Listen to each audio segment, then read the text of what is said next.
Hey guys, and I'm going to show you our INTEX pool, how we have it set up, and give you an idea if it's right for your backyard. Now, we've done a couple of these pool videos before. We've done Steel Maxes, we've done INTEXs, we've done a bunch of them here. I'm going to pull it off a little bit for you.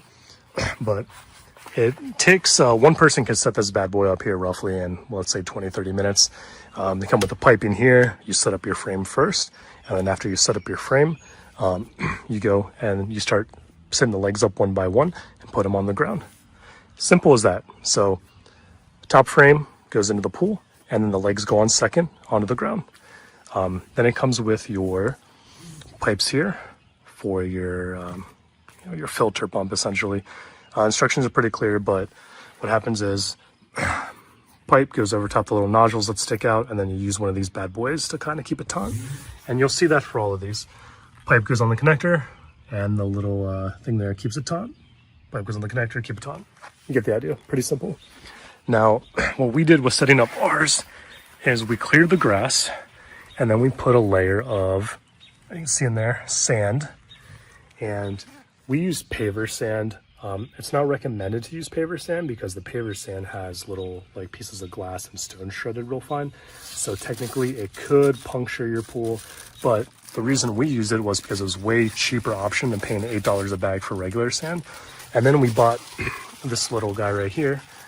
This is a pool liner, I guess you could say. It's like a felt liner that you put down.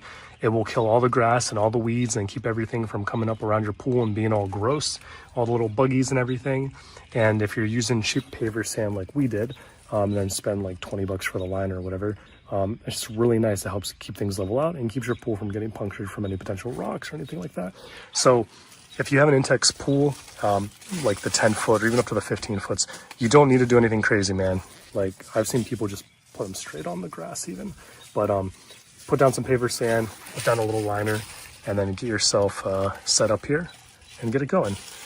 Once you have your pool set up, you'll want to buy a little bit of pool shock or some of the alkalinity booster, get some test strips, and you just sprinkle a little bit in there to get it started. Put some test strips in there, and then it'll tell you where your levels are, and then you just adjust accordingly. So, pretty much put in which powder you need based on your levels of your pool. Plug her in, and it'll get you going for summer. So if you want something to cool off during the summer, and you don't have the space for it, or the HOA is like, no, you can't have a big pool, these INTEX pools are a really good way to go. Save you a lot of money. They're a great budget pool, and they provide you a lot of fun and entertainment, especially if you have a bunch of kids like me.